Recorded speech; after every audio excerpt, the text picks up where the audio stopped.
Albert Einstein once said, everybody's a genius. But if you judge a fish by its ability to climb a tree, it will live its whole life believing that it is stupid.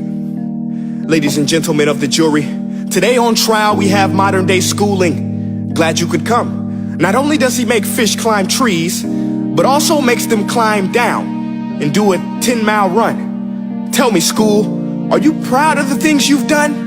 Turning millions of people into robots, do you find that fun? Do you realize how many kids relate to that fish? Swimming upstream in class, never finding their gifts, thinking they are stupid, believing they are useless? Well, the time has come, no more excuses. I call school to the stand and accuse him of killing creativity, individuality, and being intellectually abusive. He's an ancient institution that has outlived his usage. So, Your Honor, this concludes my opening statement, and if I may present the evidence of my case, I will prove it. Proceed. Exhibit A. Here's a modern day phone. Recognize it? Here's a phone from 150 years ago. Big difference, right? Stay with me. Here's a car from today. And here's a car from 150 years ago.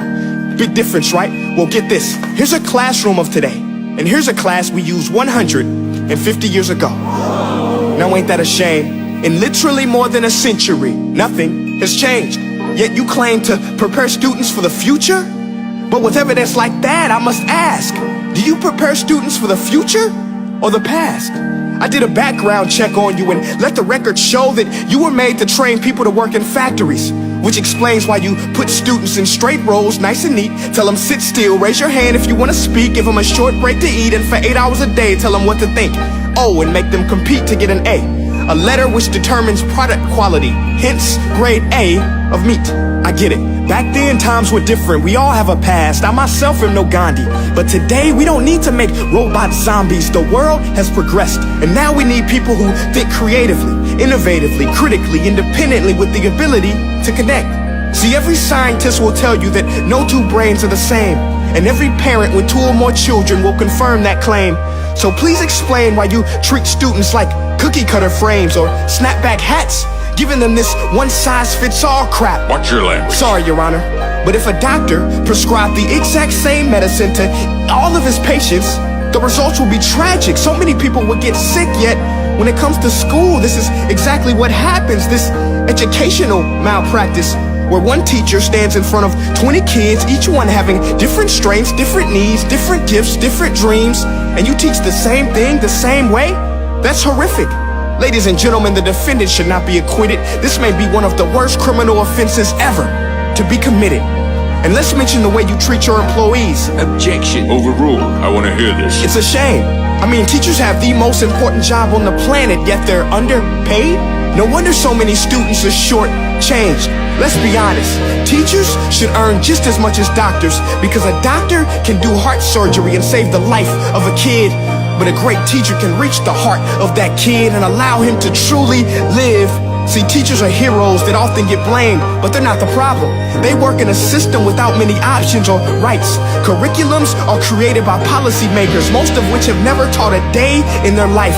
Just obsessed with standardized tests. They think bubbling in a multiple choice question will determine success. That's outlandish. In fact, these tests are too cruel to be used and should be abandoned, but don't take my word for it. Take Frederick J. Kelly, the man who invented standardized testing, who said, and I quote, "These tests are too cruel to be used and should be abandoned." Ladies and gentlemen of the jury, if we continue down this road, the results will be lethal. I don't have much faith in school, but I do have faith in people. And if we can customize healthcare, cars, and Facebook pages, then it is our duty to do the same for education, to upgrade it, change it, do away with school spirit, because that's useless. Unless we're working to bring the spirit out of each and every student, that should be our task. No more Common Core. Instead, let's reach the core of every heart in every class. Sure, math is important, but no more than art or dance. Let's give every gift an equal chance. I know this sounds like a dream, but countries like Finland are doing impressive things. They have shorter school days, teachers make a decent wage, homework is non-existent, and they focus on collaboration instead of competition. But here's the kicker, boys and girls. Their educational system outperforms every other country in the world. Other places like Singapore are succeeding rapidly. Schools like Montessori, programs like Khan Academy. There is no single solution, but let's get moving. Because while students may be 20% of our population, they are 100% of our future. So let's attend to their dreams, and there's no telling what we can achieve. This is a world in which I believe, a world where fish are no longer forced to climb trees. I'll rest my case.